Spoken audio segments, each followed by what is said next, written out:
It makes us look stupid. It's so outdated. Recruiting, it's basically children.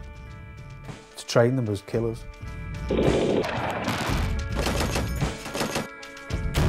the travel, for the action, for adventure. I'm really uncomfortable with the way that I think about how we sold the army to younger people. I feel like I was party to some fairly questionable stuff. For the places, for the people, for the laughs.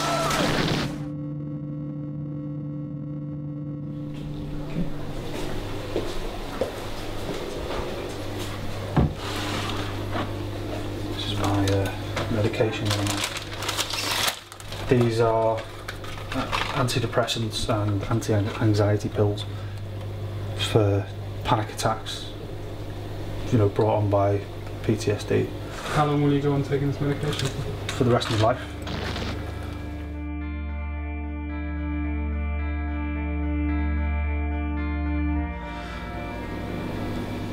They don't tell you that in the careers either. Does your job get the best out of you? They sit you down in the recruitment office and give you brochures, you know, all the gumph about it. And I was just sat there reading, thinking, wow, I want to do this. You know, the sort of propaganda was really effective, you know, to a kid. For the action, for excitement, for adventure. They show you all the pictures of the adventure training, like abseiling, skiing, and they only show you the most glamorous ones.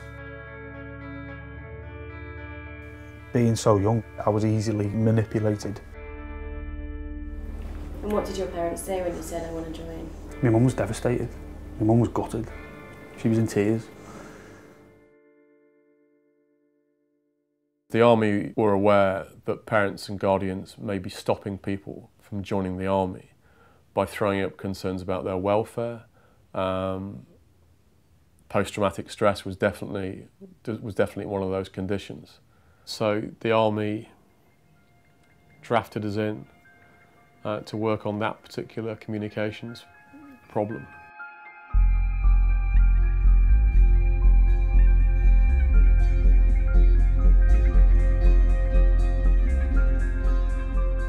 I just said, this is what I want to do. So reluctantly, she signed the consent forms, and off I went.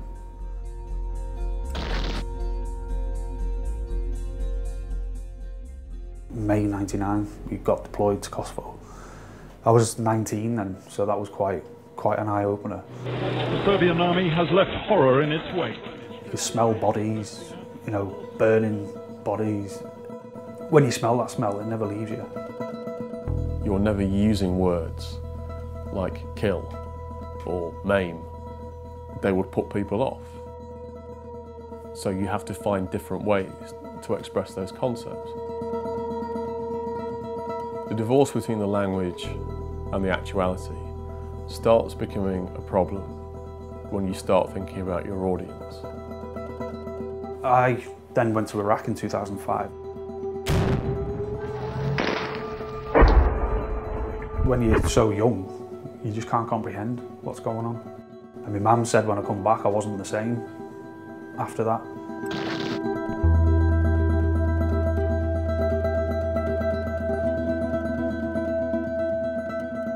Just over 2006 it was we met, so yeah, 27. Yeah, I'd only been back from Iraq about 12 months, something like that. I was suffering with really bad nightmares, like night terrors, you know, about things I'd seen. He was having anxiety attacks, couldn't breathe properly. I was drinking bottles of vodka at a time, you know, as quick as I could, get leathered. For the fun, for the friendships, for the Friday nights. Trying to just get myself away from like the mental torture of PTSD. I left school and I went to work on the checkout. Beep, beep, beep. I didn't start growing until I joined the army. The most important part of this is learning a trade. So if you're a parent or a guardian, your kid's going to go into the army, but they aren't just going to learn soldiering, they're going to learn a trade that they can use in civilian life. I got an MVQ in armed services, and I thought, where's that going to benefit me? Get paid, get qualified, army learning, different class. You've got to really start from the bottom again. And when you've got no money or anything, you've got no money or pride, so it just spirals into depression.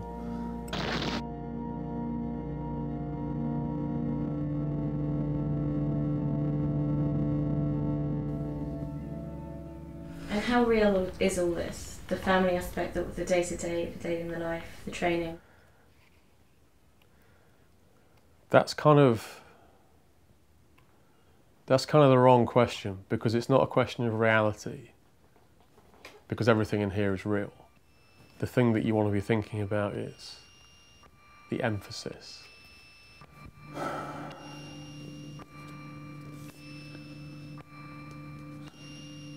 Doesn't show someone with the head blown off, does it?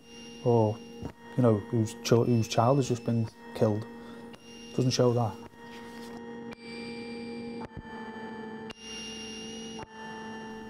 There's a positive emphasis placed throughout the whole of this. So they feel positive about the army.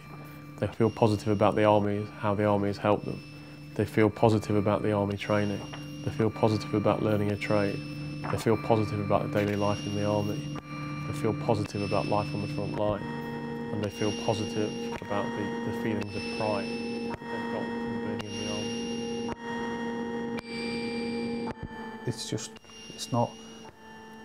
It's this deception.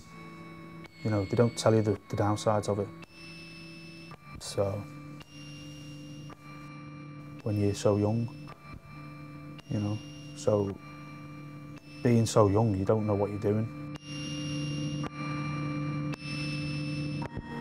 Initially, that didn't worry me, because we were answering a communications problem, and that was the appropriate way to speak to people of that age group. But as time wore on, I started thinking to myself, should we be speaking to this age group at all? I fell for it, you know, head first, you know.